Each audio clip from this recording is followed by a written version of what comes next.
تین چیزیں پہن کر مرد سے ملاپ کرنے والی عورتیں کان کھول کر سن لیں۔ بسم اللہ الرحمن الرحیم۔ السلام علیکم ورحمۃ اللہ وبرکاتہ۔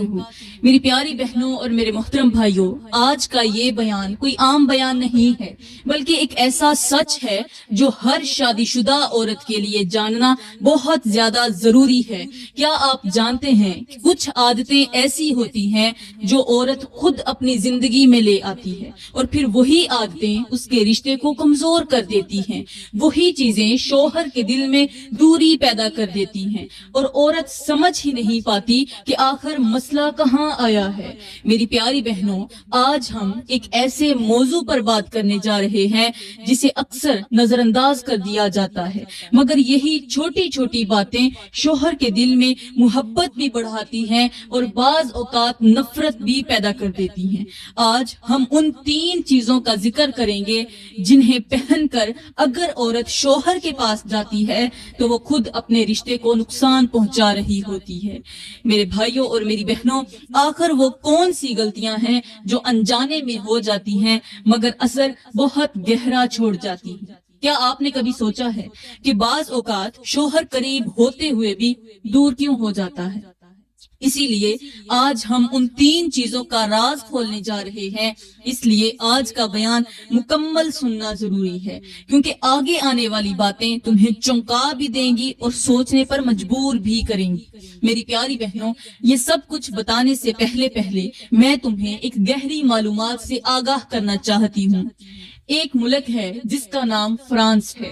اس ملک کے اندر رہنے والی بہت سی عورتیں اپنے گھروں کے اندر صرف نیچے سے پہننے والے کپڑے پہنتی ہیں۔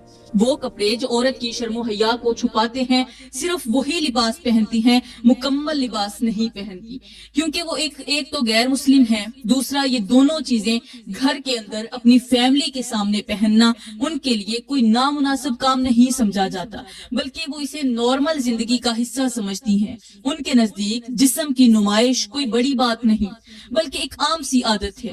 کہتے ہیں کہ فرانس کے ایک کچے سے علاقے میں ایک بزرگ رہتا تھا جو بہت بڑا دانا بھی تھا اور حکیم بھی تھا۔ موسم خراب تھا، تیزی کے ساتھ بارش برس رہی تھی۔ اتنے میں دور سے ایک عورت بھاگتی ہوئی خود کو بچاتی ہوئی اس بوڑھے اور دانا شخص کے گھر کے قریب آئی۔ وہ کہیں گھومنے پھرنے گئی ہوئی تھی یا کسی کام پر گئی ہوئی تھی کہ واپسی پر راستے میں بارش ہونے لگی اور یہ بارش سے بچنے کے لیے سیدھا اس دانا حکیم صاحب کے گھر کی طرف بڑھی۔ دروازے پر دستک دی۔ حکیم نے دروازہ کھولا تو دیکھا کہ ایک 25 سالہ لڑکی ہے جس نے صرف شرمگاہ والی جگہ چھپائی ہوئی ہے، باقی بے لباس ہے۔ دانا شخص نے کہا، کیسے آنا ہوا؟ اس نے کہا کہ راستے میں بارش ہو گئی تو میں نے سمجھا کہ ایک رات آپ کے گھر میں ہی گزار لیتی ہوں۔ دانا حکیم نے اسے کہا، ٹھیک ہے، آپ اندر آ جاؤ۔ حکیم نے اس لڑکی کو اندر جا کر بٹھایا، ایک تولیہ دیا، کہا کہ اس کے ساتھ اپنا جسم ڈھانپ لو اور میں تمہارے کھانے کا بندوبست کرتا ہوں۔ تھوڑی دیر کے اندر حکیم نے اس لڑکی کو کھانے کو کچھ دیا، اس کے بعد دونوں ایک دوسرے کے سامنے بیٹھ کر باتیں کرنے لگے۔ آپ کو پتا ہوگا کہ ہمارے کریم نبی کا فرمان ہے کہ جب دو مرد اور عورت، ایک مرد اور ایک عورت دونوں جب تنہائی میں بیٹھتے ہیں تو ان کے درمیان تیسرا شیطان ہوتا ہے۔ وہ شیطان ان دونوں کو ورگلانے کی بھرپور کوشش کرتا ہے۔ اب یہ لڑکی اور وہ بوڑھا دانا شخص ایک دوسرے کے سامنے بیٹھے ہوئے ہیں اور درمیان میں شیطان اپنی پوری طاقت کے ساتھ دونوں کے دلوں میں وسوسے ڈال رہا تھا۔ کبھی نگاہوں کو بھٹکانے کی کوشش کرتا، کبھی دل میں غلط خیال ڈالتا، کبھی ماحول کو گناہ کی طرف لے جانے کی کوشش کرتا۔ خیر، اس بوڑھے حکیم نے کہا کہ تم کہاں سے آ رہی ہو؟ لڑکی نے آہ بھرتے ہوئے جواب دیا کہ میں اپنا گھر چھوڑ کر اپنے ماں باپ کے گھر جا رہی ہوں، کیونکہ میرا شوہر نہ مجھے خوشی دے سکتا ہے، نہ مجھے عزت دیتا ہے، اور نہ ہی مجھے مکمل طور پر خوش کر سکتا ہے۔ مطلب یہ کہ اب وہ ایک عورت کے قابل نہیں رہا۔ حکیم صاحب نے نہایت غور سے اس کی بات سنی اور کہا کہ یہ بتاؤ تمہارے شوہر کی یہ کمزوری کب سے شروع ہوئی؟ لڑکی نے کہا کہ شروع میں تو سب ٹھیک تھا، لیکن پچھلے 2 سال سے وہ بالکل بدل گیا ہے۔ جب بھی میرے قریب آتا ہے ناکام ہو جاتا ہے، اور اسی وجہ سے میں اسے چھوڑ کر جا رہی ہوں تاکہ کسی ایسے شخص سے شادی کروں جو مجھے سمجھ سکے۔ حکیم صاحب نے ایک لمحے کے لیے سوچا، پھر کہا کہ مجھے یہ بتاؤ تم گھر کے اندر کس طرح رہتی ہو؟ کس لباس میں رہتی ہو؟ لڑکی نے بے جھجک کہا کہ میں تو گھر کے اندر بھی اسی طرح رہتی ہوں جیسے آپ مجھے دیکھ رہے ہیں، بس شرمگاہ چھپائی ہوتی ہے، باقی جسم کھلا ہوتا ہے۔ یہ سن کر حکیم صاحب نے آہستہ سے سر ہلایا اور کہا کہ یہی وہ اصل وجہ ہے جس نے تمہارے شوہر کو اندر سے ختم کر دیا ہے۔ لڑکی حیران ہو گئی، اس نے کہا یہ کیسے ہو سکتا ہے؟ حکیم صاحب نے کہا کہ جب مرد اپنی بیوی کو ہر وقت ایک ہی حالت میں دیکھتا رہتا ہے، ہر وقت بیوی کے جسم کو بغیر کسی پردے کے دیکھتا رہتا ہے، تو اس کے دل میں وہ کشش باقی نہیں رہتی بلکہ وہ عادی ہو جاتا ہے، اور جب عادت بن جائے تو خواہش ختم ہو جاتی ہے۔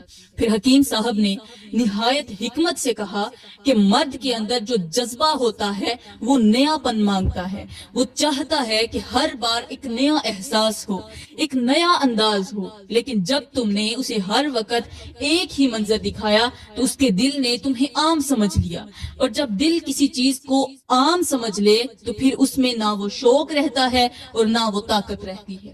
اگر تم ایک بار پھر سے اپنے شوہر کو طاقت دینا چاہتی ہو، ایک بار پھر اسے موقع دینا چاہتی ہو کہ وہ دوبارہ مضبوط مرد بن کر تمہارے سامنے آئے، تو آج سے تم سر سے لے کر پیروں تک اپنے پورے جسم کو ڈھانپ کر رکھو گی، اپنے وقار کو سنبھالو گی اور ہر وقت خود کو ننگا ظاہر نہیں کرو گی۔ حکیم نرمی مگر گہرائی کے ساتھ سمجھایا۔ حکیم صاحب نے کہا کہ جو عورت ہر وقت اپنے شوہر کے ساتھ سوتی ہے اور ہر لمحہ خود کو ظاہر رکھتی ہے، وہ انجانے میں شوہر کی خواہش کو کم کر دیتی ہے، اس کے اندر کا جذبہ ٹھنڈا پڑ جاتا ہے۔ اس لیے اگر تم واقعی اس کی طاقت کو واپس لانا چاہتی ہو، اسے اس کمزوری سے نکالنا چاہتی ہو، تو کچھ دن اس سے فاصلہ رکھو، اس کے بستر سے الگ رہو۔ حکیم کی یہ گہری باتیں سن کر وہ عورت خاموش ہو گئی۔ وہ سوچنے لگی کہ واقعی یہ بزرگ سچ کہہ رہا ہے، شاید میری ہی عادتوں نے میرے شوہر کو کمزور کر دیا ہے۔ اس نے عزم کیا اور کہا کہ میں ایک بار پھر اپنے گھر واپس جاؤں گی، میں وہی طریقہ اختیار کروں گی جو آپ نے بتایا ہے، اپنے آپ کو سنبھالوں گی، اپنے انداز کو بدلوں گی، پھر دیکھتی ہوں کیا ہوتا ہے۔ یہ کہتے ہوئے وہ عورت اجازت لے کر واپس اپنے گھر کی طرف چلی گئی۔ اس نے حکیم کی ہر بات پر عمل کیا، اپنے لباس کو بدلا، اپنے رویے کو بدلا، خود کو ہر وقت ظاہر کرنے کی بجائے سنبھال کر رکھا، اور کچھ دن شوہر سے فاصلہ بھی رکھا۔ پورا 1 مہینہ اس نے صبر کے ساتھ یہ کام جاری رکھا۔ 1 مہینے کے بعد اچانک اس کے شوہر کے اندر تبدیلی آنے لگی۔ شوہر کے دل میں وہی پرانا جذبہ جاگ اٹھا۔ اس نے خود اپنی بیوی کو اپنے پاس بلایا اور کہا کہ میرے پاس آؤ، آج میرا دل چاہتا ہے کہ میں تمہارے قریب آؤں، تم سے محبت کروں۔ لکھنے والے لکھتے ہیں کہ کچھ ہی عرصے میں وہی رشتہ جو ٹوٹنے کے قریب تھا ایک بار پھر سے جڑ گیا، محبت واپس آ گئی، خوشی واپس آ گئی۔ 2 مہینے بعد وہ عورت اپنے شوہر کے ساتھ دوبارہ اسی حکیم کے پاس گئی۔ اس کی آنکھوں میں خوشی تھی، چہرے پر سکون تھا۔ اس نے آ کر حکیم کا شکریہ ادا کیا اور کہا کہ آپ نے ہمارا اجڑا ہوا گھر دوبارہ آباد کر دیا ہے، آپ نے ہمیں ایک نئی زندگی دے دی، اور آج میرا شوہر وہی ہے جس کی میں نے کبھی خواہش کی تھی۔ اس وقت اس حکیم دانا نے نہایت سنجیدگی اور گہرائی کے ساتھ کہا کہ اگر تم چاہتے ہو کہ تمہاری مردانگی 70 سال تک قائم رہے، تمہاری طاقت کمزور نہ ہو، تمہارا دل مضبوط رہے، تو پھر تمہیں اپنے آپ پر قابو رکھنا ہوگا، اپنی آنکھوں کی حفاظت کرنی ہوگی، اور ہر اس چیز سے بچنا ہوگا جو تمہارے دل اور دماغ کو کمزور کر دے۔ پھر حکیم نے ایک اور گہری بات کہی کہ اپنی بیوی کا جسم بھی صرف اسی وقت دیکھو جب تم اس کے قریب جانا چاہو، اس کے علاوہ ہر وقت دیکھنا، ہر لمحے دیکھتے رہنا، یہ بھی دل کو عادی بنا دیتا ہے، اور عادت خواہش کو ختم کر دیتی ہے، اور جب خواہش ختم ہو جائے تو مرد کی اصل طاقت بھی آہستہ آہستہ ختم ہونے لگتی ہے۔ میری پیاری بہنوں اور میرے محترم بھائیوں، اگر آج کے معاشرے کو دیکھو تو کتنے ہی مرد ایسے ہیں جو ہر وقت موبائل کے ساتھ جڑے رہتے ہیں، سوشل میڈیا پر لگے رہتے ہیں، مختلف قسم کی بے حیائی والی ویڈیوز دیکھتے رہتے ہیں، اور یہی ویڈیوز ان کے دل کو کمزور کر دیتی ہیں، ان کے دماغ کو تھکا دیتی ہیں، ان کی مردانگی کو اندر سے کھوکھلا کر دیتی ہیں، یہاں تک کہ کچھ لوگ شادی سے پہلے ہی اس قابل نہیں رہتے کہ وہ ایک مضبوط شوہر بن سکیں۔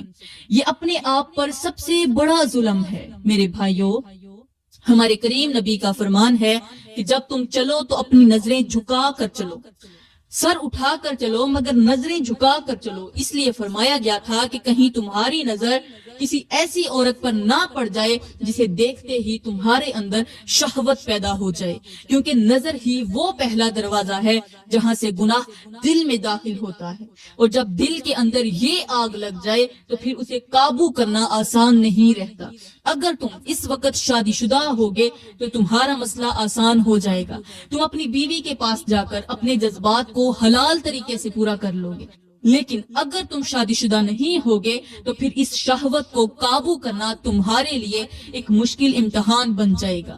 تمہارا نفس تمہیں بار بار کھینچے گا، تمہیں گناہ کی طرف لے جانے کی کوشش کرے گا، اور ہر قدم پر تمہیں خود کو روکنا پڑے گا، اور اسی گناہ کو جڑ سے ختم کرنے کے لیے ہمارے کریم نبی نے فرمایا کہ جب تمہاری اولاد بالغ ہو جائے تو فوراً ان کی شادی کر دو تاکہ وہ حلال طریقہ اختیار کر سکیں اور گناہوں سے بچ سکیں، کیونکہ جوانی کا وقت وہ ہوتا ہے جہاں جذبات سب سے زیادہ ہوتے ہیں، اور اگر ان جذبات کو صحیح راستہ نہ دیا جائے تو وہ انسان کو غلط راستوں پر لے جاتے ہیں۔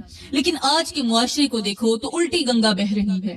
کتنے ہی لوگ ہیں جن کی بیٹیاں کب کی بالغ ہو چکی ہیں مگر وہ شادی کے بارے میں سوچتے ہی نہیں، کیونکہ بیٹیاں کما رہی ہیں، گھر کا خرچ اٹھا رہی ہیں، اور باپ کہتا ہے ابھی کچھ عرصہ اور پیسہ آتا رہے پھر شادی کا سوچ لیں گے، مگر یہ نہیں سوچتا کہ اس بیٹی کے دل میں کیا چل رہا ہے، اس کے جذبات کیا ہیں، اس کی خواہشات کیا ہیں۔ میرے بھائیو، ہمارے کریم نبی نے واضح فرمایا کہ جب تمہارے پاس کوئی ایسا رشتہ آئے جس کا دین اور اخلاق تمہیں پسند ہو تو اس کی شادی کر دو، اگر تم ایسا نہیں کرو گے تو زمین میں فتنہ اور بڑا فساد پھیل جائے گا۔ اب ذرا غور کرو کہ یہ کتنی بڑی وارننگ ہے۔ اگر ہم اپنی اولاد کی شادی میں تاخیر کریں گے، دنیاوی فائدے کے لیے اسے روک کر رکھیں گے، تو اس کا نتیجہ صرف ایک گھر تک محدود نہیں رہے گا بلکہ پورے معاشرے میں بگاڑ پیدا ہو جائے گا۔ اس فرمان کے مطابق سمجھنے والی بات یہ ہے کہ اسلام نے ہر چیز کا وقت مقرر کیا ہے، اور شادی بھی ایک وقت پر ضروری ہے۔ اگر ہم اس کو ٹالتے رہیں گے تو پھر گناہوں کے دروازے خود بخود کھل جائیں گے، دلوں میں بے چینی بڑھے گی، نوجوان غلط راستوں کی طرف چل پڑیں گے، اور پھر ہم روتے رہ جائیں گے۔ ہمارا معاشرہ خراب ہو گیا ہے۔ اس لیے عقل مند وہی ہے جو وقت پر فیصلہ کرے، اپنی اولاد کو حلال راستہ دے اور انہیں گناہوں سے بچائے، کیونکہ یہی اصل کامیابی ہے اور یہی اصل ذمہ داری ہے۔ یہاں پر میں تمہیں ایک زبردست سی حکایت سناتی ہوں، اور یہ حکایت ہے حضرت حکیم لقمان کی۔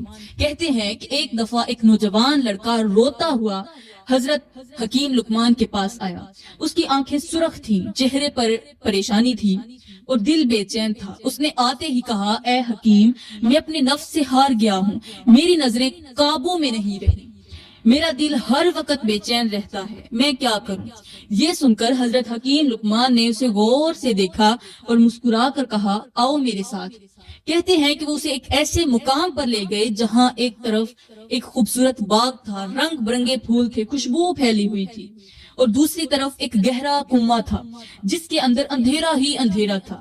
حکیم لقمان نے کہا، بیٹا، اگر تم اس باغ کی خوبصورتی کو ہر وقت دیکھتے رہو گے تو ایک وقت آئے گا کہ تمہیں اس میں کوئی کشش نہیں محسوس ہوگی، لیکن اگر تم اپنی نظر کو سنبھال کر رکھو گے تو یہی باغ تمہیں بار بار نیا لگے گا۔